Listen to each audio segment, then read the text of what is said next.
महिला police barrack का उद्घाटन किया गया। इस्लामपुर पुलिस जिले के पुलिस अधीक्षक जॉबी थॉमस ने शुक्रवार दोपहर को इसका उद्घाटन किया। इस मौके पर एसपी जॉबी थॉमस ने कहा कि इस्लामपुर पुलिस जिला के हर पुलिस स्टेशन में महिला पुलिस बैरक की व्यवस्था करने की पहल की गई है। इस्लामपुर पुलिस स्टेशन में आज महिला पुलिस बैरक का उद्घाटन किया गया।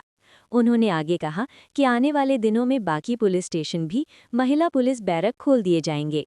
उद्घाटन समारोह में इस्लामपुर पुलिस जिला के अतिरिक्त पुलिस अधीक्षक डेंडुप शेरपा और कई अन्य पुलिस अधिकारी भी मौजूद थे। পুলিশ জেলার মধ্যে প্রথমবার কোনো লেডিস পুলিশ ব্যারাক মানে আপনি উদ্বোধন করলেন। আমাদের ইসলামপুর পুলিশ ডিস্ট্রিক্টের এখন প্রত্যেকটা থানাতে আমরা আলাদা করে লেডিস ব্যারাক তৈরি করছি। ইসলামপুর পুলিশ স্টেশনে আগে সেপারেট একটা লেডি ব্যারাক ছিল না, আজকে এটা উদ্বোধন হচ্ছে।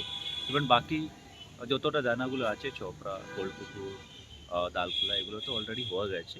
তো আজকে এখানে হচ্ছে আমাদের লেডি কনস্টেবল এবং লেডি অফিসাররা উদার প্রাইভেসি এবং অনেক ম্যাটার আছে, ওই জন্য ওদের একটা সেপারেট অ্যাকোমোডেশন দরকার। তা আজকে আমাদের এখানে এটা চালু। স্যার 2023 সালে ইসলামপুর পুলিশ জেলায় বা ইসলামপুরের জন্য একটা মহিলা পুলিশ স্টেশন স্যাংশন হয়েছিল। স্যার এখনও মানে 2026 স্যার কিছু প্রোগ্রেস অলরেডি স্যাংশন আছে, আমরা আশা করছি ওটা তাড়াতাড়ি হয়ে যাবে। স্যার ওর জন্য কি কোনো জায়গা টায়গা দেখা বা কোথায় হবে? তো আমাদের অলরেডি অনেকটা ইনফ্রাস্ট্রাকচার রয়েছে, এখানে পুরানো বিল্ডিংগুলো আছে। আমরা গভর্নমেন্ট অর্ডার পাই সঙ্গে সঙ্গে তৈরি করে তাহলে কি স্যার এই নতুন বছর 26-এ কি হবে ইসলামপুর মহিলা থানা? আশা করছি। Thank you.